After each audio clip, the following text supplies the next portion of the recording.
धम्मपद गाथा क्रमांक 12। जो सार को सार और निस्सार को निस्सार समझता है, ऐसे शुद्ध चिंतन वाले व्यक्ति को सार प्राप्त हो जाता है। राजगृह में उपतिश्य तथा कोलित नामक ब्राह्मण रहते थे।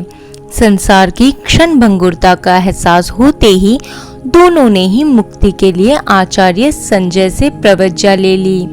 उन्हें वहां संपूर्ण ज्ञान की प्राप्ति ना हो सकी। इसके उपरांत वे दोनों पूरे जम्बू द्वीप की प्रदक्षिणा करते रहे, परंतु किसी भी आचार्य से वे अपनी शंकाओं का समाधान नहीं कर पाए।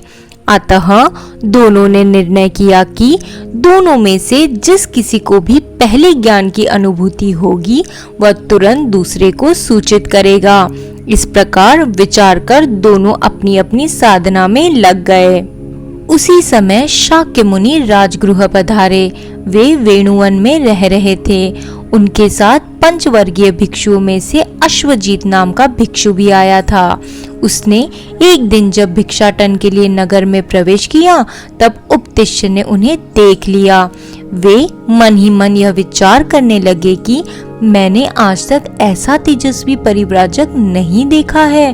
क्यों न मैं इससे बात करूं तथा इसके आचार्य आदि के बारे में पूछूं। अतः सही अवसर पाकर उपतिश्य अश्वजीत के पास पहुंचा। स्थविर अश्वजीत ने उसे जो धर्म हेतु उत्पन्न है नामक गाथा सुनाई। दो ही पद सुनकर उपतिश्य श्रोतापन्न हो गया। फिर आचार्य ने भगवान बुद्ध के बारे में जानकारी दी। कुछ समय उपरांत उपतिश्य ने आचार्य अश्वजीत से आज्ञा ली और अपने मित्र कोलित के पास जाकर स्थविर द्वारा सुनाई गई गाथा को वापस दोहराया। उसे सुनते ही कोलित भी श्रोतापन्न हो गया।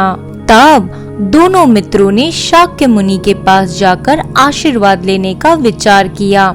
फिर सोचा कि अपने आचार्य संजय को भी साथ में ले जाना चाहिए।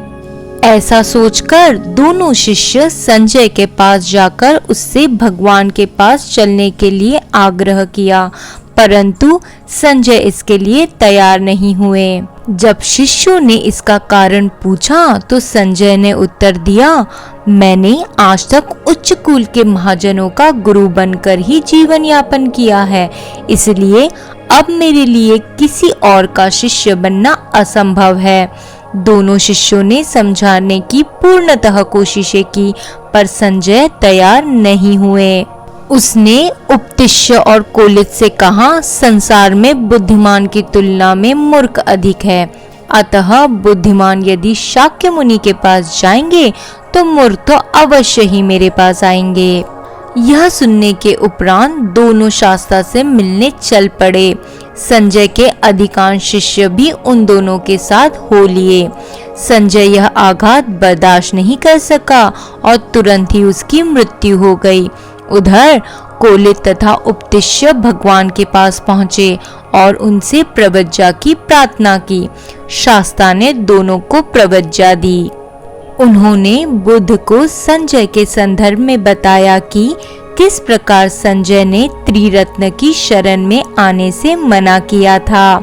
शाक्य मुनि ने गाथा सुनाते हुए समझाया, अपनी गलत दृष्टि के कारण संजय एक मूर्ख की तरह असार को सार और सार को असार समझ बैठा था।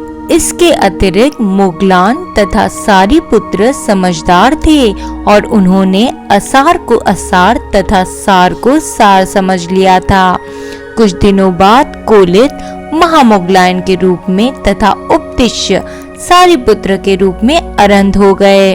आध्यात्मिक प्रगति में रुचि रखने वाले व्यक्ति को आध्यात्मिक मूल्यों से अवगत होना चाहिए। यह सच है कि भौतिक चीजें भी जरूरी है, लेकिन वे आध्यात्मिक प्रगति के लिए खोजे जाने वाले मूल्य नहीं है। यदि लोगों को भौतिक मूल्यों को प्रमुखता देनी है तो वे किसी भी आध्यात्मिक ऊंचाई को प्राप्त नहीं कर सकते हैं। जो बुद्धिमान व्यक्ति आध्यात्मिक उपलब्धियों की ओर ले जाने वाले सच्चे मूल्यों को पहचानने में सक्षम है, वह आध्यात्मिक ऊंचाइयों को प्राप्त करने में सक्षम है। ऐसा व्यक्ति सही विचारों वाला होता है। यह छंद उचित मूल्यों की भावना के महत्व पर जोर देती है, जो आध्यात्मिक पथ के अभ्यास के लिए आवश्यक है। हमारे जीवन की पवित्रता और समृद्धि हमारे मूल्यों की भावना पर निर्भर करती है। जो मूल्यों की गलत समझ रखते हैं, उनकी गलत आकांक्षाएं होती है और वे जीवन के सच्चे धन को कभी प्राप्त नहीं कर सकते हैं। अगर आपको हमारा काम पसंद आया तो कृपया लाइक, शेयर और सब्सक्राइब करें। समय पर नोटिफिकेशन के लिए बेल आइकन भी दबाएं। मंगल हो।